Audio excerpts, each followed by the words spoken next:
চাঁপাইনবাবগঞ্জের উন্নয়নের রূপকার আমরা হারুন ভাইকে বলি। এর মধ্যে কি দ্বিমত আছে? আমরা একজন জনপ্রতিনিধি করব কাকে? যিনি কাজ করবেন তাকে, ঠিক না বেটি করছে? হারুন ভাই কি বিকল্প চাঁপাইনবাবগঞ্জে আছে? যে মানুষটা 24 আওয়ার্স শুধু কাজ আর কাজ, অফিস আর আদালত নিয়ে ব্যস্ত থাকেন, আমাদের কোন পার্সোনাল কাজের জন্য উনি ব্যস্ত থাকেন না, দলপাতি ছেলেদের কোন পার্সোনাল কাজে উনি ব্যস্ত থাকেন না। আপনাদের হয়তো অনেকে জানা নাই, উনি এখন কিন্তু এমপি না, তারপরেও প্রতিটা অফিসে আদালতে শুধু চাঁপাইনবাবগঞ্জের উন্নয়নকে কিভাবে আরো ত্বরান্বিত করা যায় উনি সর্বচেষ্টা করতেছেন। ভাইরা আমার, আমি শুধু বলতে চাই, চাঁপাইনবাবগঞ্জ সদর উপজেলার স্বাধীনতার পর যে উন্নয়নগুলো হয়েছে তার মধ্যে আমি মনে করি 80% কি 90% বিএনপির আমলে, অর্থাৎ দেশনেত্রী বেগম খালেদা জিয়ার আমলে তথা হারুন ভাইয়ের হাত দিয়ে কিন্তু এগুলো করা হয়েছে। ভাইরা আমার, আপনাদেরও অজানা নয়।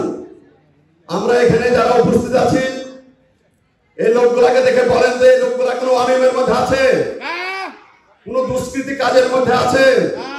আমি কিন্তু একটা কথা বারবার বলি, হারুন ভাইয়ের সাথে যারা রাজনীতি করে তাদের যোগ্যতা লাগে। আমাদের দলের লোক, আমাদের নেতৃত্ব যারা আছে তারা কেউ আমিমে পাবেন না। আমরা সেই নেতার পিছনে দল করি যে নেতা কোনো অনিয়ম করে না, যে নেতা কোনো দুর্নীতিবাজ করে না, যে নেতা চাকরি দিয়ে টাকা নেয় না, যে নেতা অফিস আদালতে তার কর্মীরাকে পাঠায় না।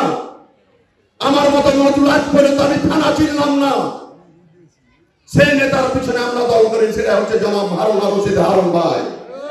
ভাইয়ের আমার বক্তব্য না, আমি শুধু বলতে চাই আগামী দিনে আমরা অনেক কষ্ট করেছি, আমরা অনেক মামলা খেয়েছি, অনেক কথা আছে, কিন্তু আমরা যারা এই যে শেখ হাসিনা পালিয়ে গেছে তার দোসররা কিন্তু এখনো বেঁচে আছে, আছে না?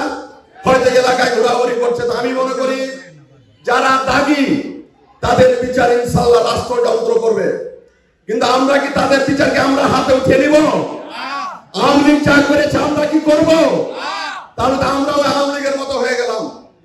আমরা সাধারণ মানুষ, এলাকার মানুষ, আমরা সবাই কাঁধে কাঁধ মিলিয়ে আমরা আগামী দিনে এই চাঁপাইনবাবগঞ্জ সদর উপজেলাকে আরো ত্বরান্বিত করতে পারি।